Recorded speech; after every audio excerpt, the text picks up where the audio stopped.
রোমিওদের সাথে হযরত ইবনে জুবাইর রাদিয়াল্লাহু তাআলা আনহু এর বীরত্ব। হযরত উসমান রাদিয়াল্লাহু তাআলা আনহু এর খেলাফত আমলে মিশরের শাসনকর্তা আব্দুল্লাহ ইবনে আবি সারাহ রাদিয়াল্লাহু তাআলা আনহু রোমিওদের বিরুদ্ধে যুদ্ধ করিবার জন্য 20,000-এর একটি সৈন্যদল সহ বাহির হইলেন। রোমিওদের সৈন্য সংখ্যা ছিল প্রায় 2 লক্ষ।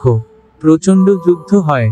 রোমক সেনাপতি জার্জির ঘোষণা করিল যে, আব্দুল্লাহ ইবনে আবি সারাহকে যে ব্যক্তি হত্যা করিবে তাহার সহিত আমার কন্যাকে বিবাহ দিব, এবং 1 লক্ষ দিনার পুরস্কারও দিব। এই ঘোষণার কারণে মুসলমানদের মধ্যে কেহ কেহ চিন্তিত হইয়া পড়িলেন।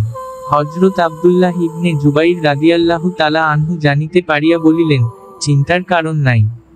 আমাদের পক্ষ হইতেও ঘোষণা করিয়া দেওয়া হোক যে, যে ব্যক্তি জার্জিরকে হত্যা করিবে তাহার সহিত জার্জিরের কন্যাকে বিবাহ দেওয়া হইবে এবং 1 লক্ষ দিনার পুরস্কার দেওয়া হইবে।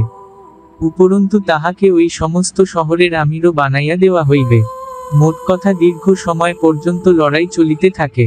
হযরত আব্দুল্লাহ ইবনে জুবাইর রাদিয়াল্লাহু তাআলা আনহু দেখিলেন যে, জার্জির সৈন্যদলের পিছনে রহিয়াছে এবং সৈন্যরা তাহার সামনে রহিয়াছে।